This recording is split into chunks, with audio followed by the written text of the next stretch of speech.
Dickosaurus Podcast. Hello, guys, and welcome back to the Thickosaurus Podcast. And I am your host, Anna, and we have Michelle. Molly. And Melissa.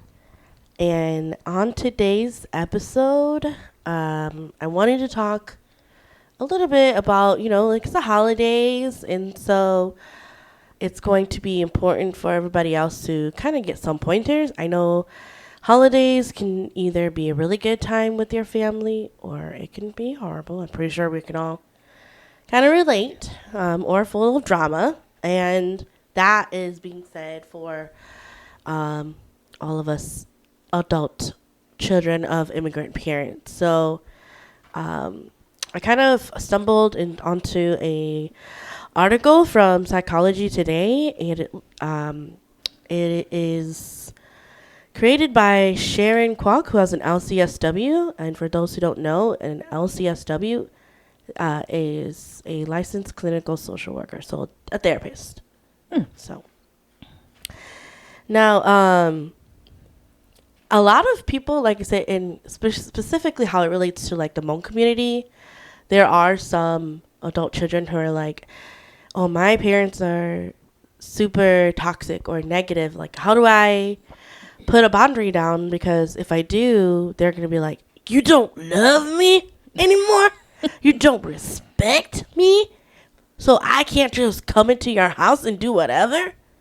Oh, Lord.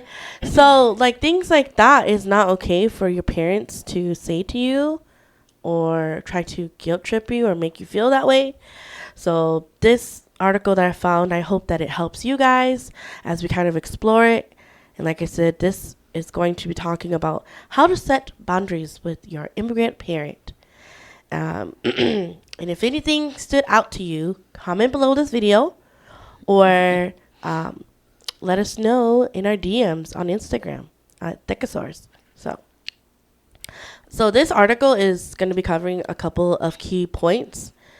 And it's basically stating that adult children of immigrants may feel guilt about prioritizing themselves due to curative stress. Don't worry, that's a big word for me too. So I looked it up, and that means that it refers to the mental and emotional challenges of adapting to a new culture. So basically, one of the key points is that since there's, I think in modern America, a lot of our cultures that we try to, or we were raised with and try to keep, some of them are very contradictive or they're very toxic. And so you're trying to like figure out a healthy balance in between that. Mm-hmm. So yeah. And then another key point is that collective and immigrant families struggle with enmeshment, where boundaries are non-existent. So to explain, enmeshment is basically like when, exactly like what it says. There is no boundary, and examples of that, which I can explain to y'all, is there's lack of boundaries, children not encouraged to individuate and become emotionally independent. Their intrusive or needy quality to relationships, oversharing or demands to know all about your life. Anybody feel that one? You're expected to conform to family norms and traditions. Self-expression is stifled. Parents may treat children as friends or confidants. It's not acceptable to have opinions. Or beliefs or ideas that differ from the families.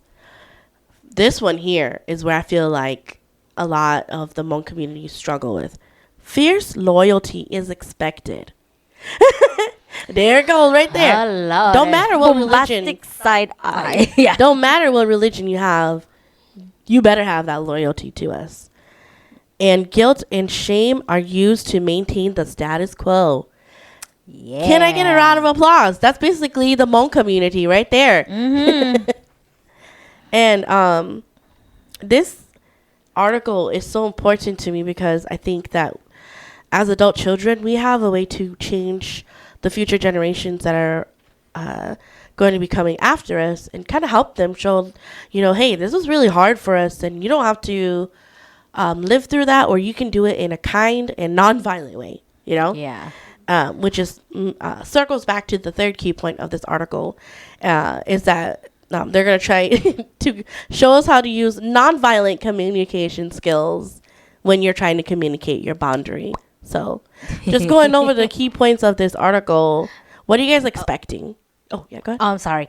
I was wanting to insert a comment about the enmeshment. Yeah, thing. go ahead. It's funny you talk about that because I came across a TikTok the other day, and how they were saying the enmeshment has a lot of similarities to emotional incest.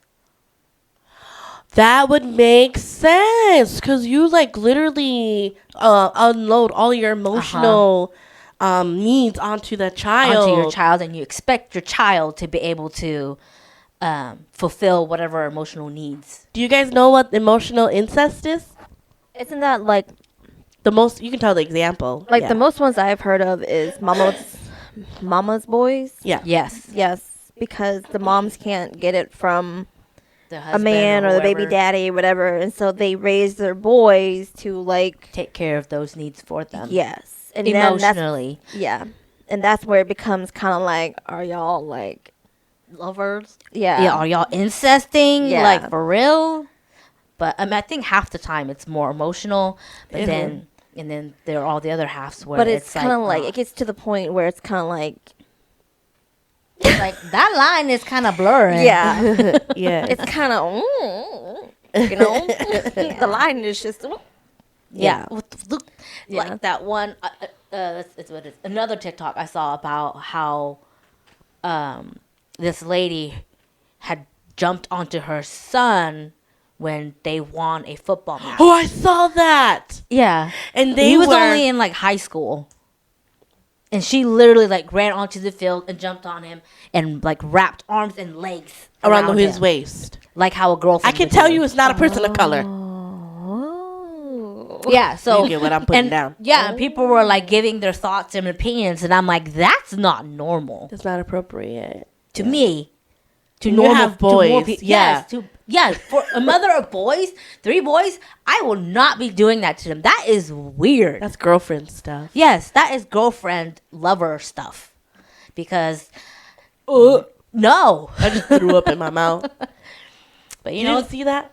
no, I didn't see that, but I've seen the one where it was like one of those reality TV shows, and it was The girlfriend and the mom, he had to choose or something like like that. he proposed to her, Uh-huh. and the mom got mad. She walked out Just jealous. during yeah. and then she was like, "You should have came and told me about it first, asked me for permission." And he's like, "Why do I need to ask you for permission?" And she's like, "'Cause you're my son, so you need to do that to me first." What, propose to her? I mean, basically, the read between the lines. Yeah. Yeah. So I was just kind of like, "Oh my god, oh Yes, my god." that is a perfect example of emotional incest, and it's really sad, you know. So That's why people just really need to be working on themselves, But a lot of the clientele population that doesn't think they need therapy don't go to therapy. yeah, Which, if you start thinking that you don't need it, you should probably you go. probably need it. Yeah.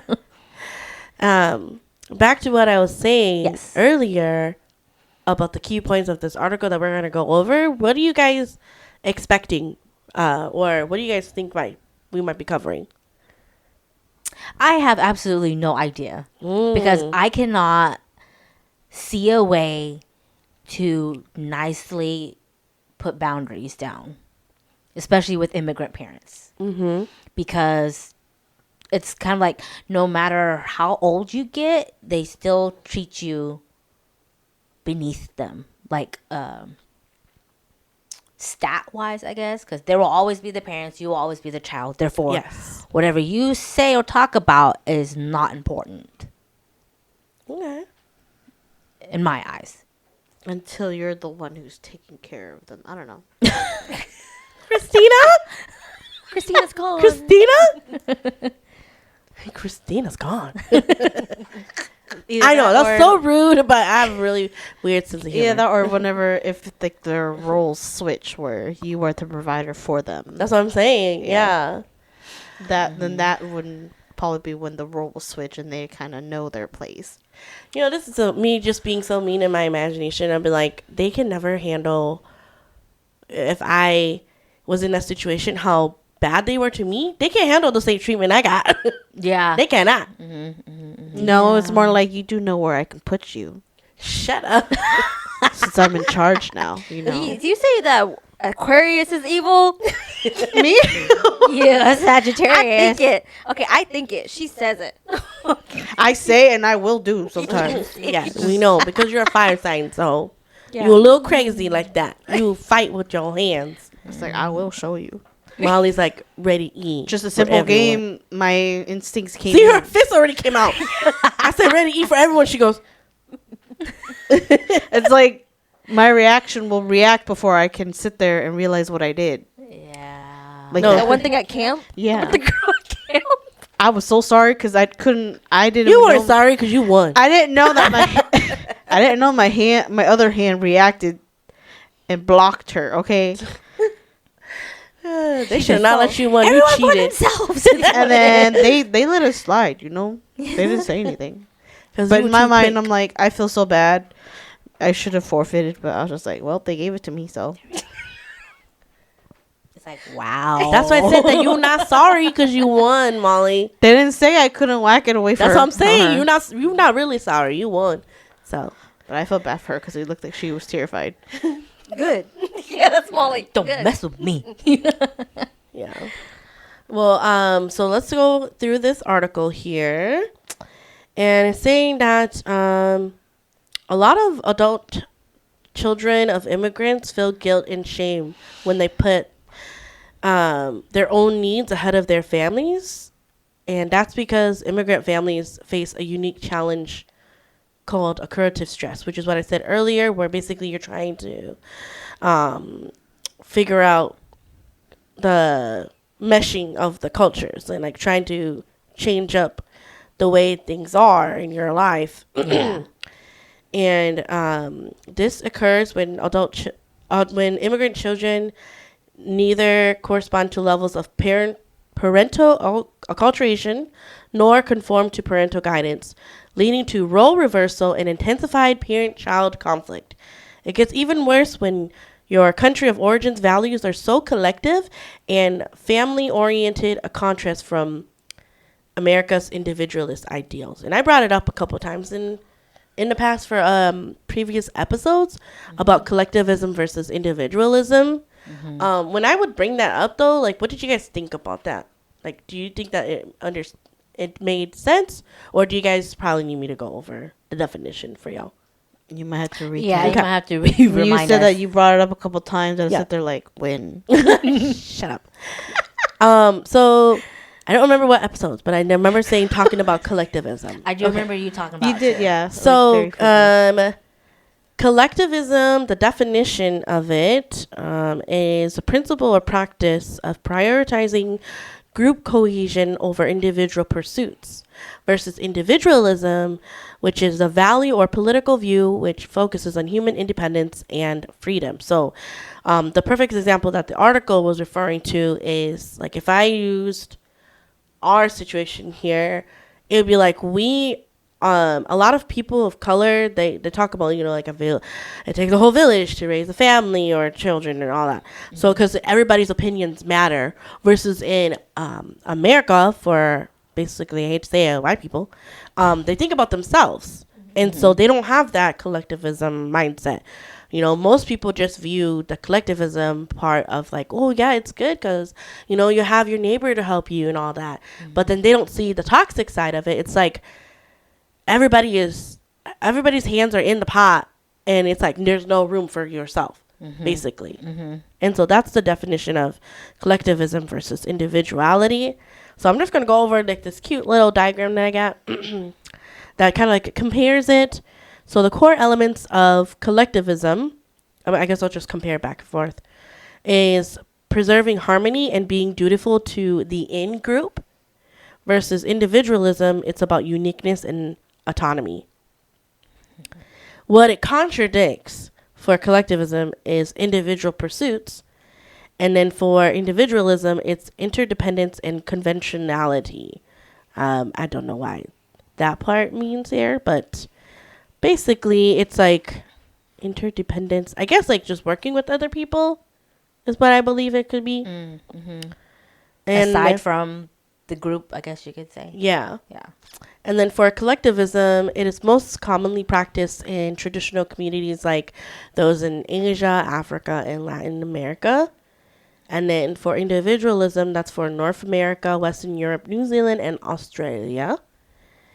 And then I'm not going to read that part here. Oh, decision making. So this is the part that's like, is important too, because I can see this. So for collectivism, when it's time to make decisions, it's dependent and loyal to the in-group, versus individualism, it's like rational decision making. Mm-hmm. So what do you guys think about that? Collectivism versus individualism. On decision making? Or just, in Just general? overall in general, because I had to go over it to make sure you guys understood both. Okay. Yeah. Gotcha. I mean, I get the whole collectivism. Mhm. Is that how you say Yeah. it?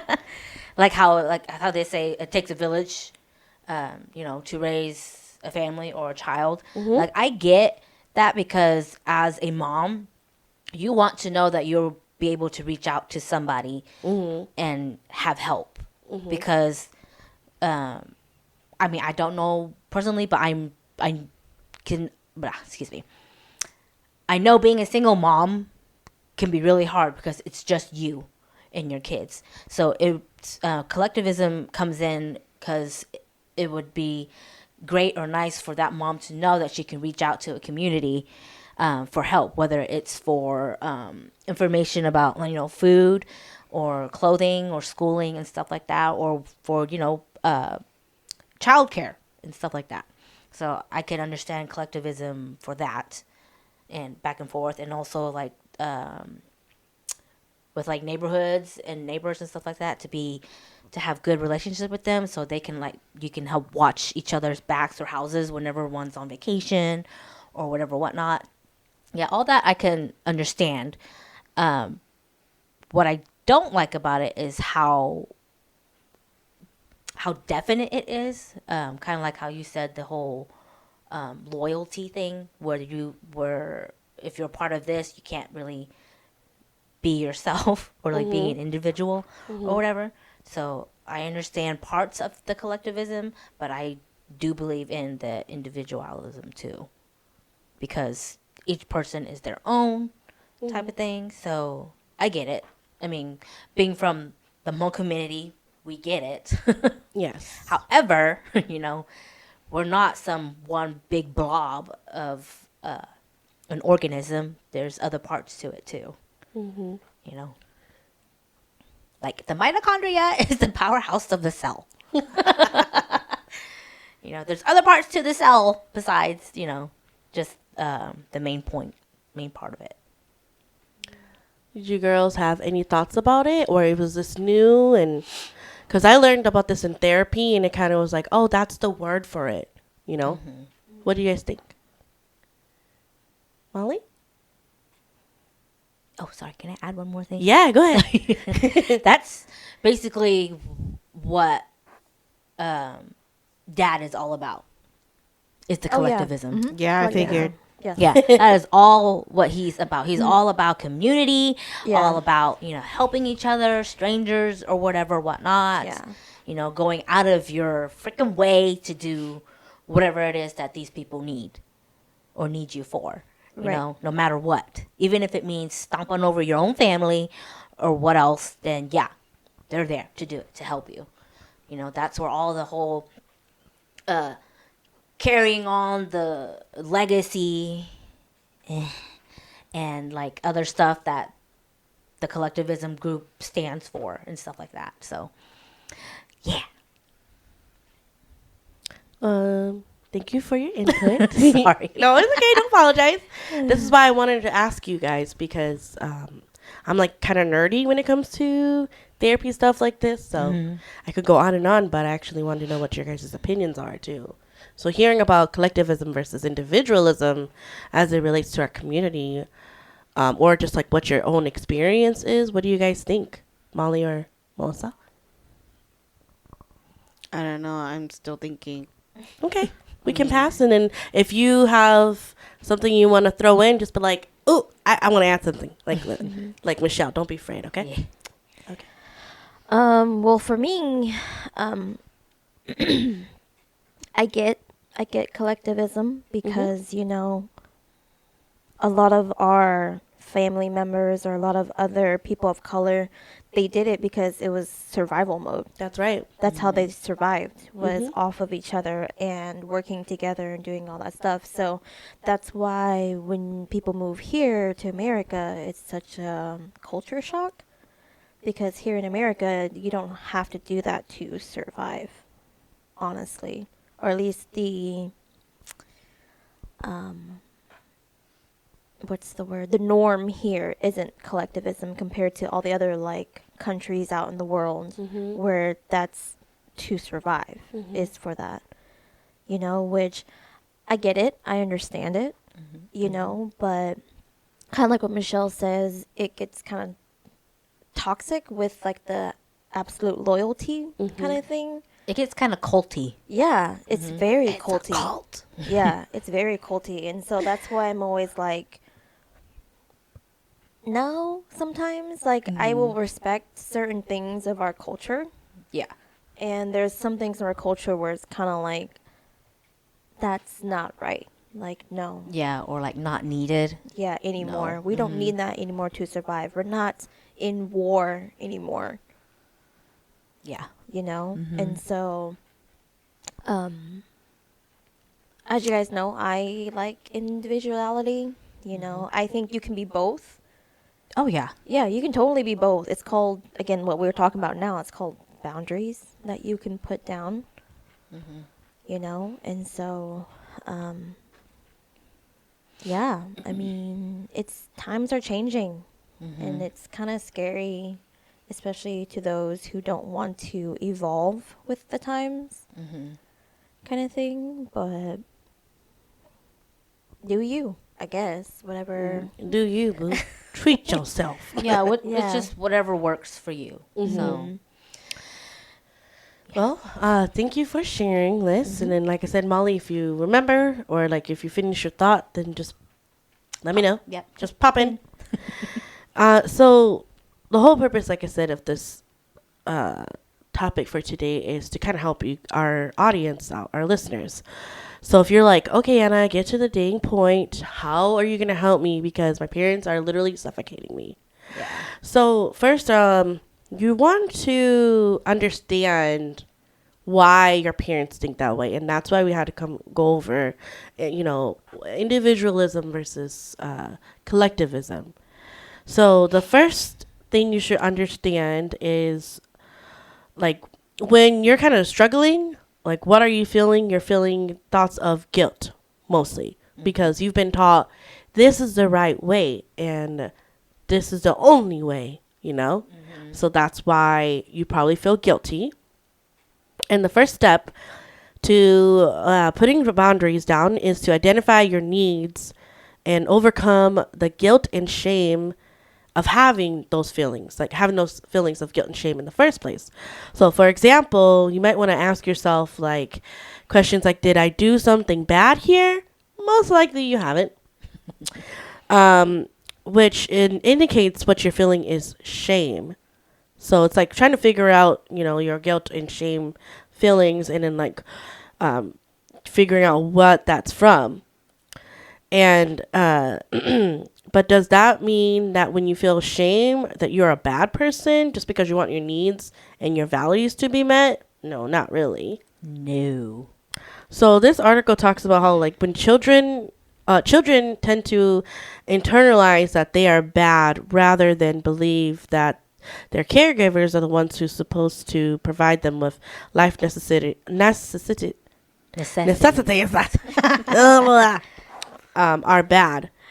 So and this is kind of like how it ingrains to why you feel, guilty, or you feel ashamed from feeling like, oh, you don't want to branch out and put your foot down, but then because of the way that you were raised, you kind of feel like, I'm like back and forth. Yeah. What should I do? Yeah. And then, so other things to ask yourself is like, am I bad for having needs?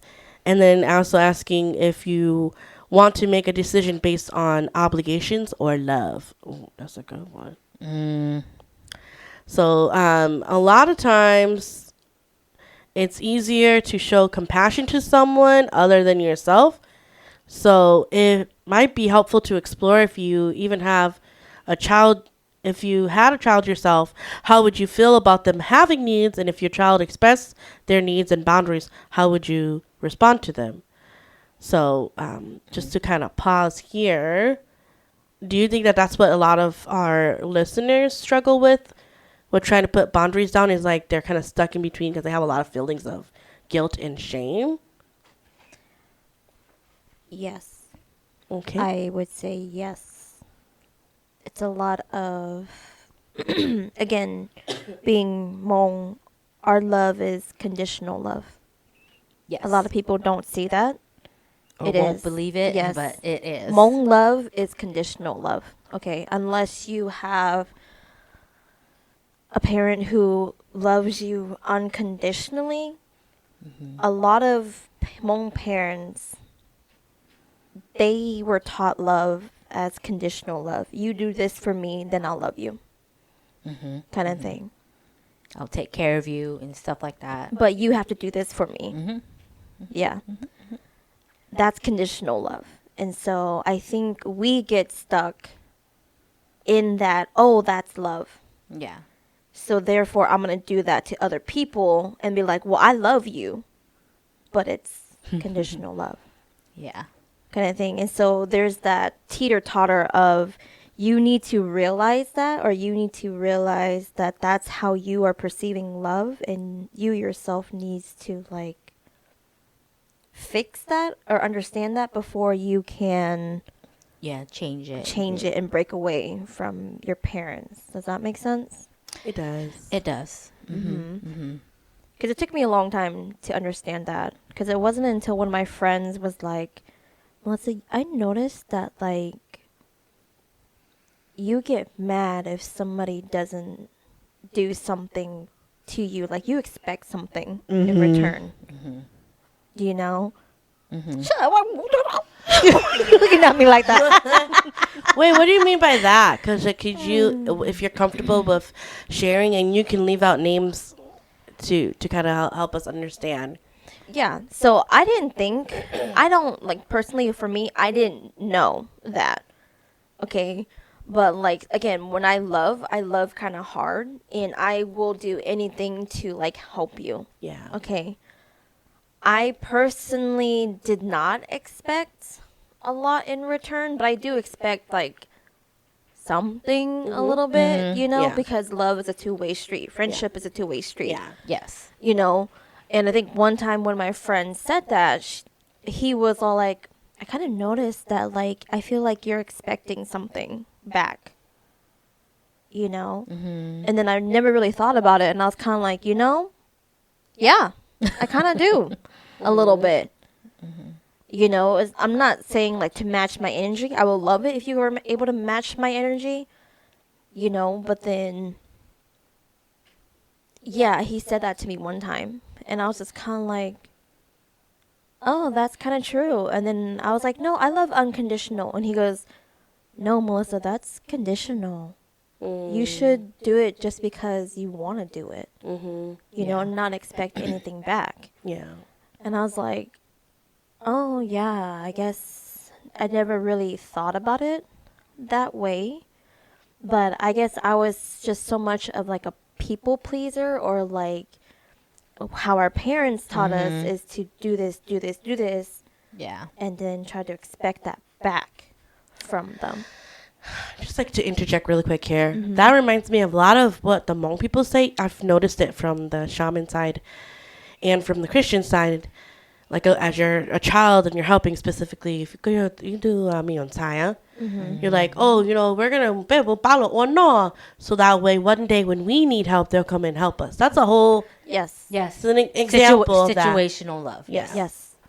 And so again, that's what I was taught is you go and you do and you do and you do, and then they'll come and do it for you. Yeah. Until one of my guy friends called me out and he was like, "That's conditional love," and I was like, "Oh, I didn't think of it like that." Yeah. And so that's why I'm saying that, like, until you realize that, and until you realize that, oh shit, that's conditional love, not unconditional love, you can't really. What was your question? You can't really, like, what's the word? I have a short attention span. I already forgot what I asked you. Me too. She went on her little Yeah, you can't soapbox. really- Don't Yeah. ask me either. I'm a Dory here too. I got short-term memory loss. Yeah, you can't really, like, help other people or try to make that connection until you realize that.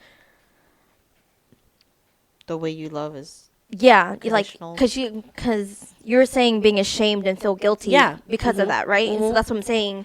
You have to realize, like, You have to hey, confront those feelings. Yeah, you need to confront that. Like, hey, that's not really unconditional love. That's conditional love.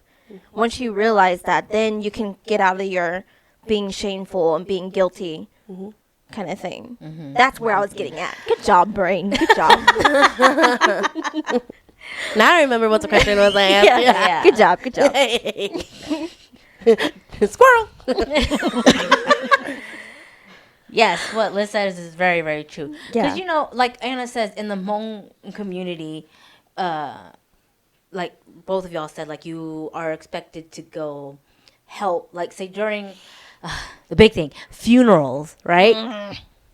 You're expected to go help that family prep and stuff like that for the funeral and stuff. That way, when it happens to you, they can come help you. But I always thought, kind of like,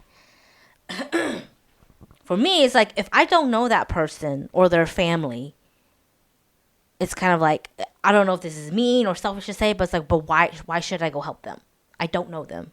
I don't know who they are or whatever. But again, it's the whole collectivism community thing that Hmong people do, right? So, and I get it. You go help them so they come help you. But for me, for something as deep and sensitive as that, it should just be kept within the family. It shouldn't have to be a whole community thing. If that makes sense, because it's kind of like it's your family, it's your loved one. I don't see or feel the need to involve everybody else, because to me, I just feel like it's a popularity contest. It's just for show.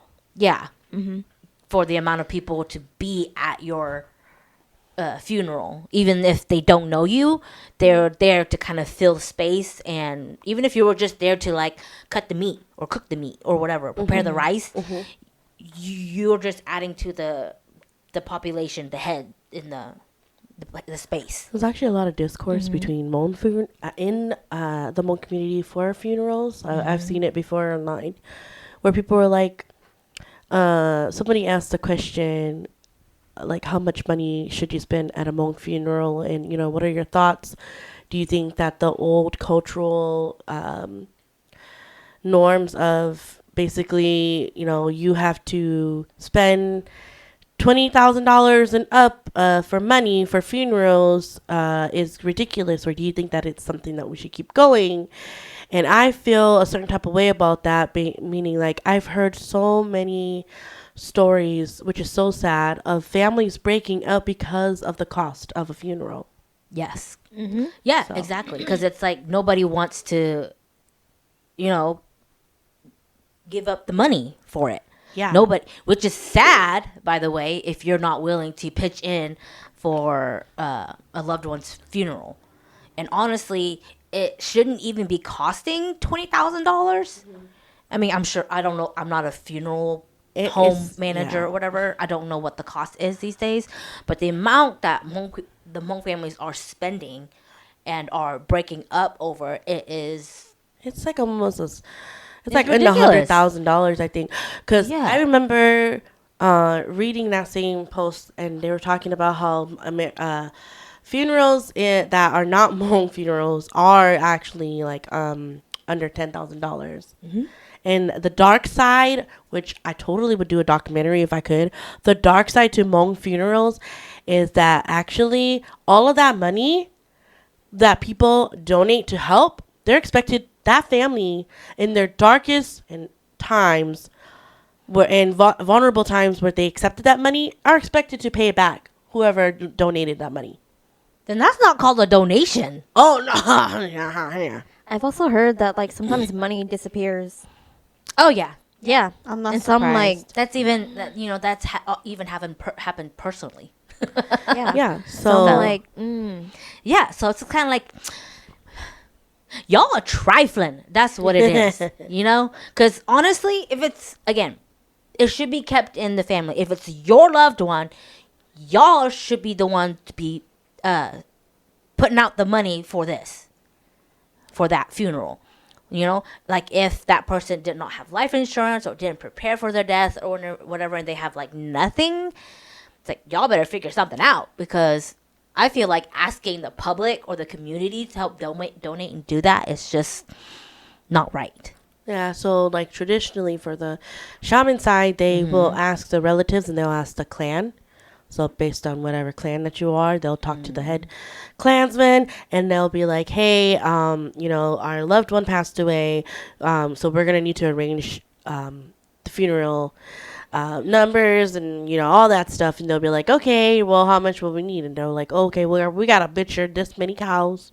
We got to, which cows are expensive. And then they also say like, okay, so we'll need about the range of $50,000 or something like that. And that's not an outrageous number. That's probably average. see for me it was more of I think if that person say if somebody like say if Molly passed away, knock on wood. It's kind of like who Molly is. She would not want that. No, y'all So better I would. cremate me and put them in a roll of dice, and y'all better play me Ew. every game night. Yeah, give me some luck. And I'm gonna be like, and then change the lucky 7 to like 8 or something. Yeah, see, don't. Yeah, see, I would do what that person's wish was or what Yes. they would have wanted. Like, Yes. say if Molly passed and no dad, he's going to be like, we're going to do this and this and this. And I'm like, that's not what she would want. You're making a big deal out of somebody who's not here anymore.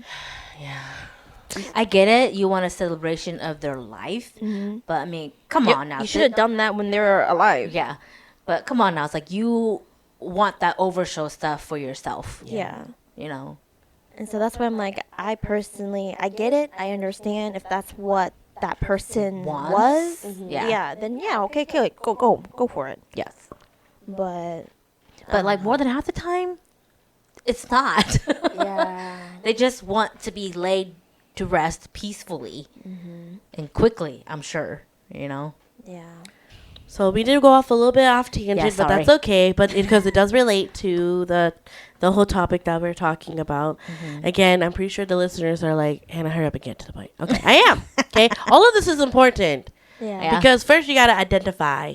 Okay, and then you gotta go from there because you can't just jump in and be like, mom and dad, this and that, and then you're gonna fight, and then you're gonna be like, I did what you said, Anna, and it made it worse. No, you didn't. Okay, so.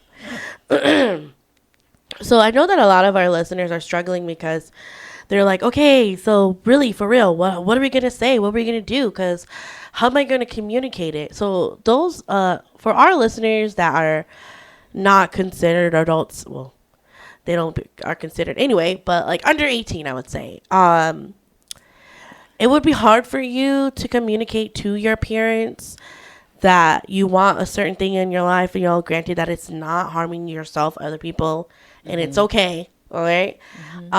So the only thing I can say to give advice to those listeners is to find someone who is an adult or that has experience of saying no and kind of see if you can find someone. If not, then, you know, unfortunately, I don't really have much to say because, like, when you are still under 18, they're just going to be like, you don't nothing. You know, which is hurtful for me to say that to you, but they really won't listen unless you somehow miraculously have parents that they have that mind shift. I was like, I look, didn't mean man. to laugh, but that, for some reason, I've never heard that phrase. Sometimes I Anyway. just make stuff up. So. Yeah. I was just gonna say, look, y'all. I'm 30, not married, and a woman. I'm still treated like I'm a kid. Yeah, yeah, Okay, yeah. so You gotta have That's kids. true. Yeah, first, in the Hmong not just community, married. yeah, Yeah. you would have to be married and have kids for them to take you seriously. Not even if you're just married, you probably have to have kids. That's what I saying. just said. Married Yeah. and kids. Yeah. Married and have kids. you just gotta grip and hold on. Oh yeah. Okay. You can vent if you need Yeah. to vent. You know, like I said, our comments, our DMs are open. Just be kind and respectful, of course. So if you need someone to vent to, you know, that's what we are here for. So, but yes, what I was mentioning earlier, it is hard because kind of just what, you know, which is a segue to what I'm going to talk about. What Liz said is that she's just now kind of like putting her foot down and putting boundaries and saying, hey, this is not okay to cross because I feel violated. You know, basically is what you're saying when you put a boundary down. Or it hurts me. It hurts me. And a lot of times it's hard for the adult children to say those things and put their foot down is because they think a couple things. Like, oh, you know, they assume that their parents aren't going to honor those boundaries due to past trauma and that they are, or they don't think that they're going to honor them, or due to past trauma, they just don't think they're going to listen, or that they just don't think that their parents are going to give them a chance to prove them wrong by putting boundaries down. So the first thing you're probably going to need to do is, like what Melissa said, realize that you are an adult now. Really. You know, you are not the child that your parents think that you are. Or maybe you are if you're not ready for a boundary. Yeah. What were you going to say, Molly? You look like you're about to say something, so I didn't want to interrupt your thoughts. I was gonna say, now if you are being financially provided or they are supporting you financially, I don't know, that might be a different story though. That's true. That's true too. So not only If they're supporting you, like you're living with them. But yeah. well, do you have any like advice to Well, I don't know. I have no strings attached no like oh, that okay. anymore. So Anymore? So were you at one point then? Oh, I'm sure you two were. Yeah. Yeah. we were still Adult age and then being financially supported. yeah, I would say, but I really couldn't say anything because of that because we weren't, I guess, financially stable on our own. That's what I was gonna say. I was Yeah. like, just because you're 18 doesn't mean you're an adult. Oh, Kind of like what she yes. says. If they are still financially paying and supporting you, They can easily, you kind of have to watch your mouth a little Yes. bit because you are still living under their roof. Yeah. Okay. Don't And bite so- bite the hand that feeds you. Yeah. yeah, because once they kick you off and you're on your own, then you're on your own. Basically, Legitly. you got to learn how to play chess, not checkers. Yeah. Yes. Yeah. Yes. Because And- that's how it was for me because when off to college, I wasn't under my dad's house anymore, but he was still paying for half of Certain- my yeah. rent. You know, in he was financially, college. he was supporting you financially. So Yeah. that's why I was kind of like, okay, I can't really go off on you. Because he's still Yeah, 'cause financially you're paying still- for something. I'm not an adult yet. I still need you. Yeah, I'm not kind an of. adult yet, okay? Yeah. You know, but that doesn't mean that you can't have that conversation. It just means you can't You're just go limited. full 100 on them. Yeah, Yeah. you're Okay. limited on your things that you want. So I guess I wanted to ask you, Molly, because I can see that there are some people there, specifically our listeners, that struggle with that because they'll be like, well, I still live with my parents, you know, what do you guys expect me to do? You know, it's so toxic, I don't know what to do. What would you say to that? I would just focus on yourself and see if you're able to figure out if once you're able to be financially stable on your own, or have somewhat of a support system that would be able to help you. Like I said, it's like my work buddy, where she complains about all this, about her family stuff, and I always tell her, it's like, you do know you could leave, right? And she's like, yeah, but I don't have anyone here. I'm like, that's why you look at stuff. Like, you look at your support system. You if you don't have one, you may have to create one. You see what the state is able to do for you individually, and all that. And I'm like, you probably have a kid, and I don't know if you guys are like married legally, but you can always see what they have for you if you do plan to go that road. Just kind of reach out and see what your options are. So then, just to kind of paraphrase, what you're saying is, number one, focus on yourself, and number two, find a support system, because that's vital Yeah. to surviving a very toxic environment. Either that, or not like a support system, but kind of prep yourself of being by yourself and learn how to support yourself as well. Of course. Because from the sounds of my work buddy, she has never been by herself, is what it sounds like for me. So it's kind of like what I was saying earlier about addressing the feelings that you're having and why you need to put that boundary down. Yeah.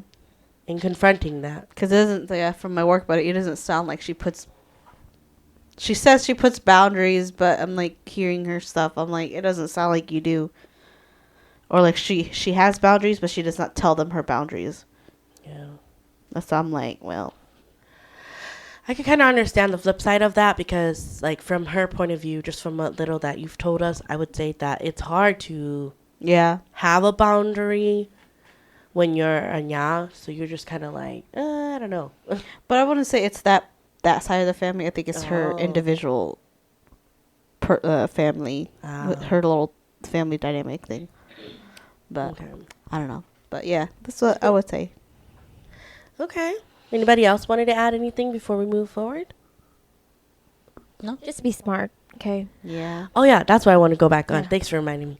Yeah. So I was like playing checkers, not chess. No, chess. Not chess, checkers. not checkers. Wow. Yeah, checkmate the queen. Again, it's all about communication, okay? It's all it is. Because I've learned from my past experience because I'm really hot tempered, and my mouth,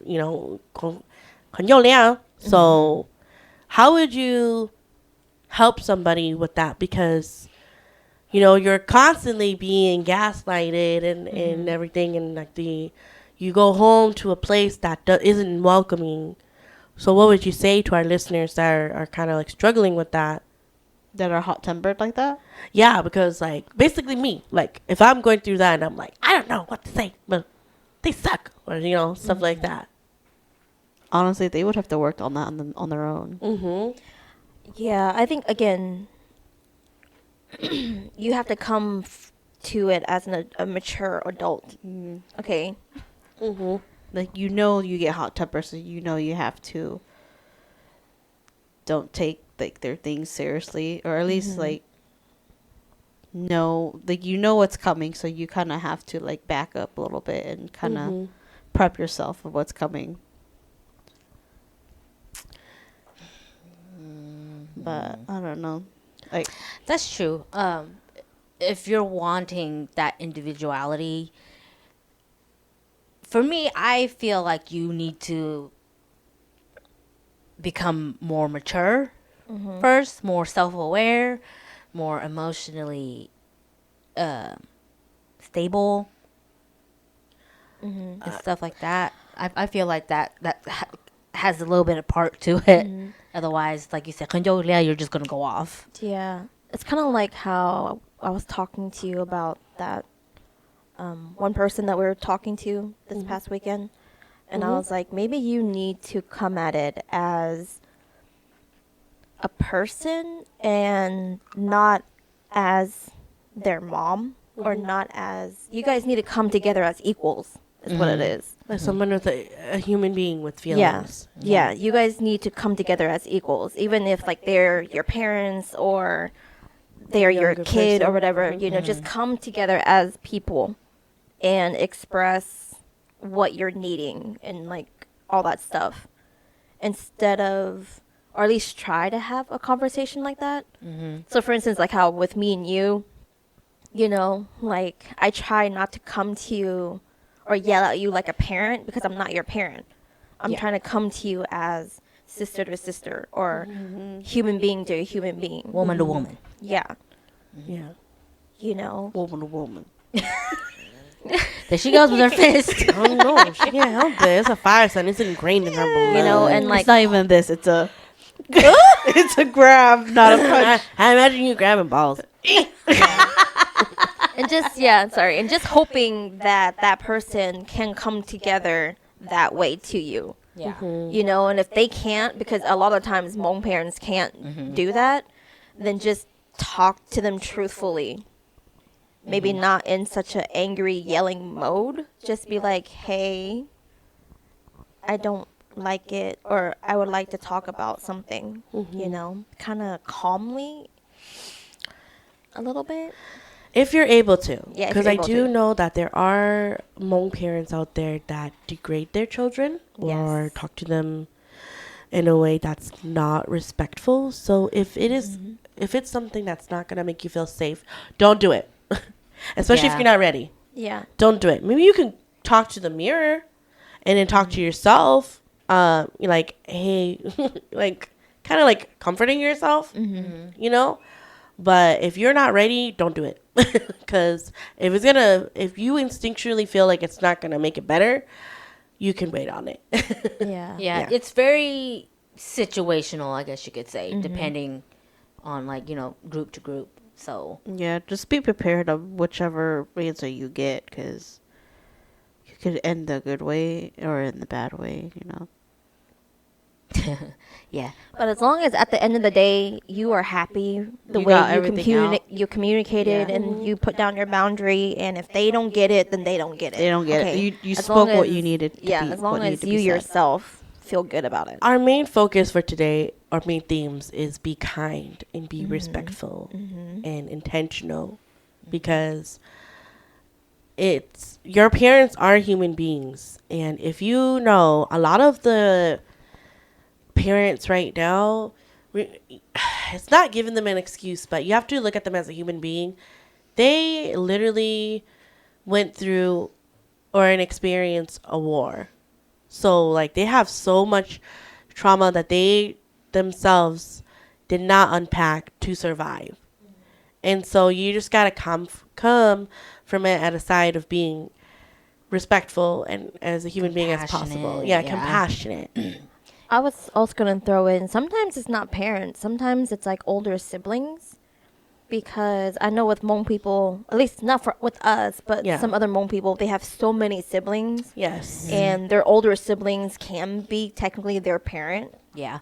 kind of thing. And so, or sometimes some older siblings, let's say if like the dad came out of the picture, and then the oldest took in brother the father became figure? the dad, the Yes. father Yeah. figure. Yes. And so they're afraid to go up against their brother or whatever. You know, it's not just parents. Okay, that's what I'm trying to get out there. Yes. And we are saying all this to also saying we're not trying to tell you to cut off any relationships.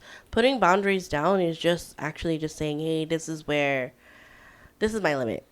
Limit, and please this respect is it. Yeah, this is Yes. a no area. Please, no area. Like a no. Like, I know. I just thought it was like no area. It's like, okay. no, because that's what I would call it. Okay, but yeah, basically saying like, this is the line that I draw. This is where I can only take so much. Please be respectful and don't cross that boundary with me, please. This and this hurts me. Yes. And yeah. And so basically, some examples that this article has to share with what you can say when the time is right, which I finally got to this article, but all of it was very important. Okay. Is to use I statements, because that's very popular in therapy. And the reason why is because wording and your tone is very important to how you say things. So there are 4 parts to it. It's observation, feelings, needs, and request. So some examples are when I hear comments about who I should or shouldn't date or marry, I feel frustrated because I need and value my independence and freedom. Would you be willing to refrain from offering unsolicited advice? Or another example is when I hear your voice get louder, I feel scared because I need and value feeling safe. Would you be willing to lower your voice?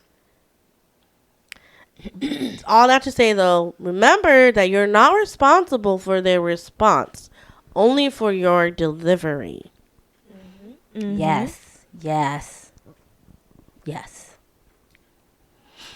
It's like how Alyssa said earlier, you know, you just need to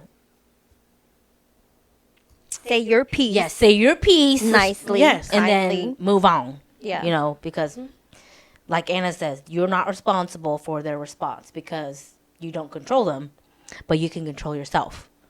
So therefore, yeah, just say your piece nicely, respectfully.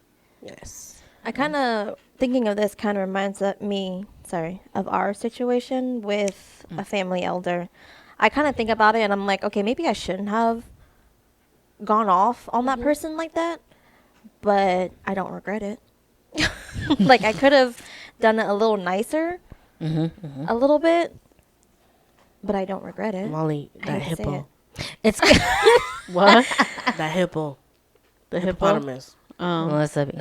But then again, I feel like at that time, It was the needed. way It was needed. Yeah, It was needed to be needed. said. Yeah. at Yeah. that all that heat that was going on. Yeah, it Yeah, and was said again, was that meant to was be also said, so. during my period of me Oh, being trying in a to dark place. being in a too. dark place and trying to figure out who I was and all that stuff. And then that person was the final straw. And that's when I was like, you know what?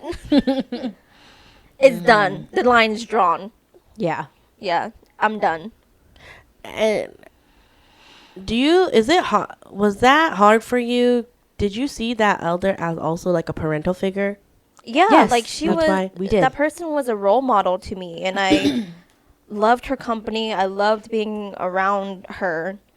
I love her. I still love her because I know she's just in a dark place right now. And it just seems like she doesn't want to come out of it. Yeah, Like she just wants to stay there. So it's kind of like, if you want to be like that, fine. But just know that we do still love you. yeah. And if you ever Want to come want out? to come back, yeah, you know, we'll welcome you with open arms. It's just I don't want to be around you when you're like that right now. Oh, That yeah. negativity, yeah, no. Yeah, Because it will leak onto you. Yeah, and it's like and you're not. Yeah, I don't want to be around that, and that's the person who I don't want to ever be anymore. You know, I don't because I can feel myself if do that as well. Get so Yes. deep, so dark Yes. in there, and I'm like, and I don't want to be that.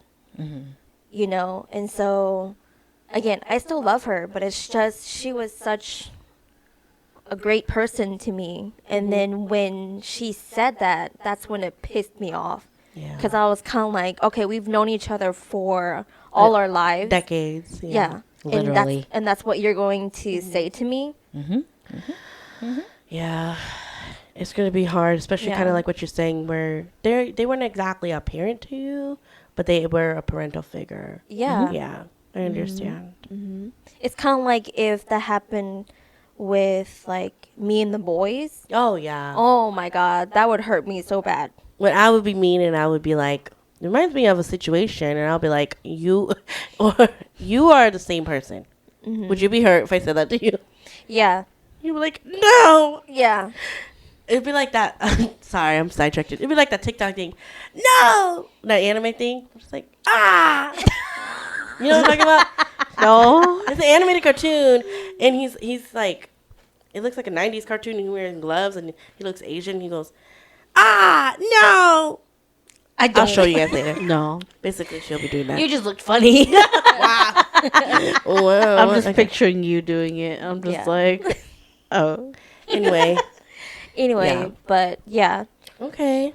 Like sometimes you have to say it that way in For order them. to For them to understand. Well, make that boundary. even though it was, you did think that it was harsh at the time. Me on the outside, on the sidelines, I say that you did do it in a respectful way, because oh really? if you would have said it nicer, I don't think it would have came across the way that you wanted it to. Yeah, I believe what we said was respectful. Yeah. As respectful as we could be To get the point across. to get the point across. You know, because with what she said, there was just no way that we were going to candy coat it. No, there's not. That's why I said that it was the most respectful, mature way to say it. And just that person's experience, I don't think that anybody ever talked to her that way. No. And that's why it's needed. The people that know you and love you the most are mean to you. If you think about it. Yeah. Like I expect you to be mean to me. When I'm being Bitch. stupid. yeah, when I'm being stupid. Yeah, or out of line. Molly's like, I don't say bitch. I just go, oh, well, she's jumping off a cliff. Oh, well. No, not even. I'm just like, oh, she's doing some dumb stuff. Okay. Somebody, I'll call. If I don't hear her yelling, If she's I'll not call. back by like Yeah. 12, I'll go check on her. Look over the cliff. Oh, she made a bonfire. She's surviving. It's Oh, she's okay. Yeah. She'll be back in a few hours. Yeah. Well, to just wrap this up, this episode, I hope that everybody knows that our parents are human, and yes, they do some things, and they say things that are very hurtful. But in the end, you know, we need to really, truly just love each other. Maturing is realizing that, I mean, I hate how cliche this is. Being the bigger person means like putting your foot down and having boundaries, but doing it in a respectful way. Because you're gonna always regret if you say something that was very rude or mean. And so you'll always remember that, not really when you're being kind. So Yeah, me putting boundaries. These two freaked out already. Yeah, because we were like, what? anyway. So we just hope that you take this time during the holidays to just remember to bring those close to you. And with everything happening in the world right now, I just think that life is too short, and you know, because you only get one in this lifetime that you get to experience. So yeah, love your whole family, love yourself respectfully, and we will see you next time. So yeah, bye. Bye.